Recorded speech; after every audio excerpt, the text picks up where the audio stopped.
showing them that we can provision an environment, 0 to everything in 15 minutes.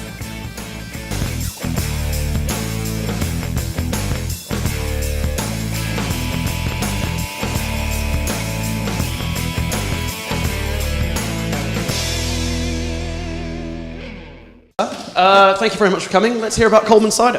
Okay, thank you for that.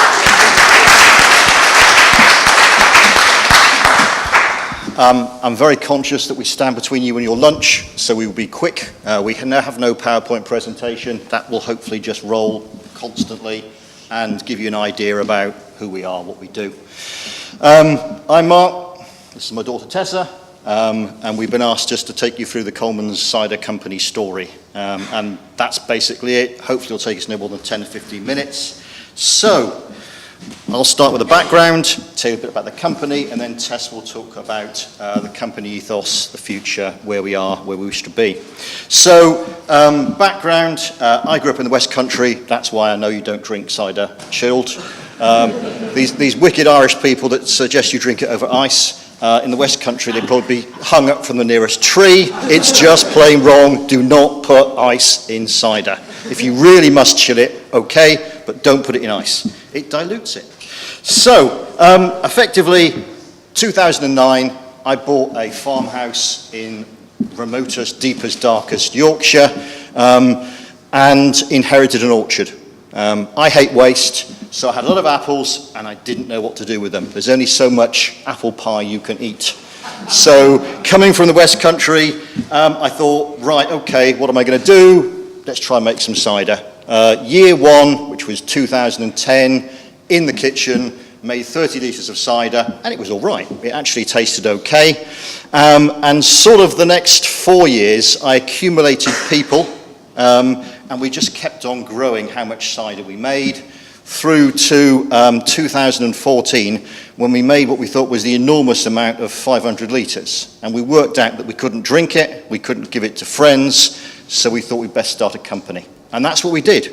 February 2015, we created Colemans Cider Company and started effectively making it commercially in our outbuildings behind said farmhouse. And it's very low tech. We actually do have computers, but we don't use any computers making cider. And basically, we don't borrow money from the bank. We don't take grants because we like having fun and we don't want to be working for anyone but ourselves. So that's pretty much where we started. And basically, we're also involved in all aspects of the production. So we're not a brewer. People say to us, you know, why do you brew cider? We don't. Cider is fermented, and we get involved in all aspects of the process. So we even plant trees, we grow apples, we press apples, we ferment apples, and we also bottle the cider. So we're involved basically from the whole range of the process. Effectively, we also run festivals. So hopefully some of the pictures you'll see is people having fun, because we believe that the company is about having fun, making something that people enjoy drinking, and get rather silly over. But I'll hand over to Tess now. I'll tell you a bit more about the company. Hello, hi. So I'm going to talk a little bit about what the sort of company business ethos is. And I guess it sort of falls into 3 different categories. My dad sort of touched on the first thing, which is obviously we're a handcrafted cider producer. And what that means is we sort of follow the process from branch to bottle.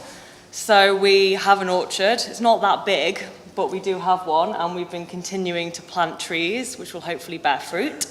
We pick the apples, we wash the apples, we press them, we ferment them, and we bottle them. So it's really from that branch to bottle. We're all involved.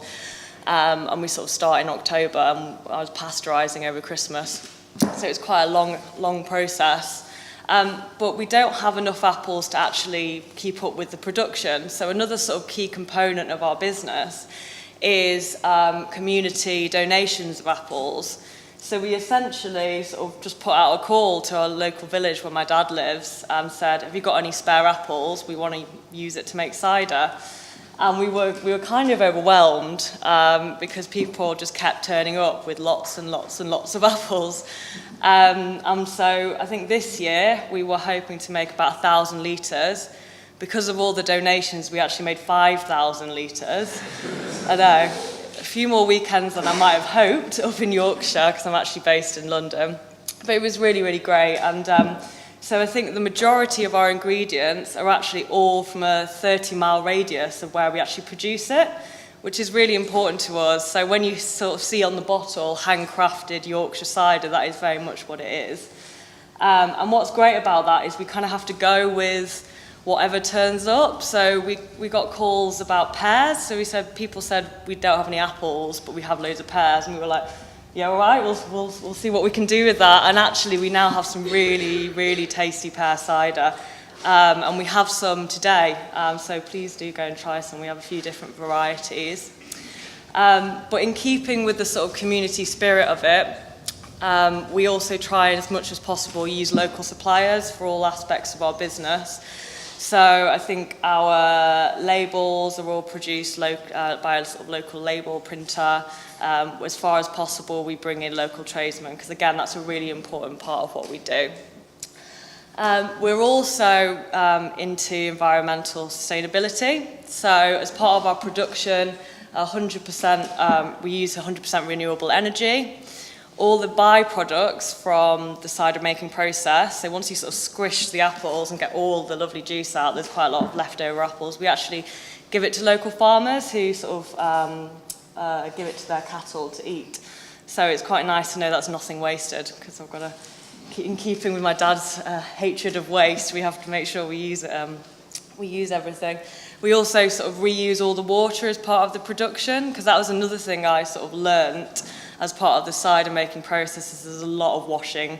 The slightly less glamorous, less fun part of it is you wake up in the morning, you wash, you sterilise, and then at the end of the day, you spend hours doing the same thing. So it's quite cyclical. But we reuse all of that water so it doesn't go to waste.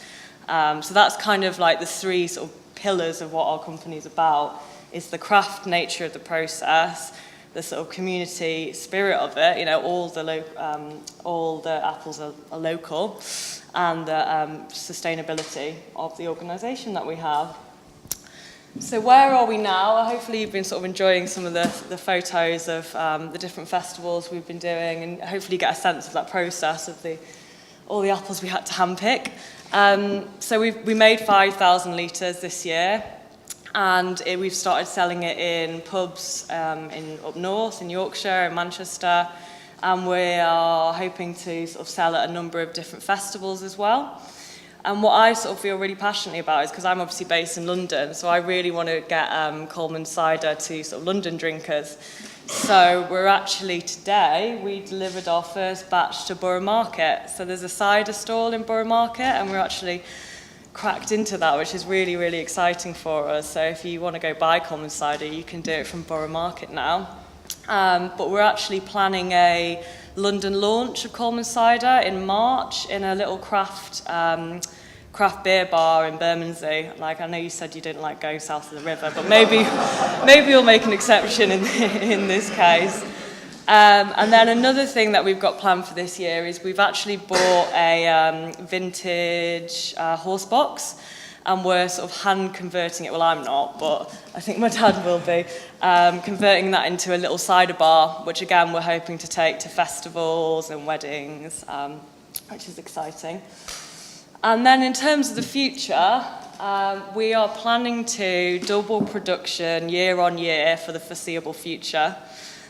Which is ambitious, but we think, given the amount of apples we got this year, incredibly doable.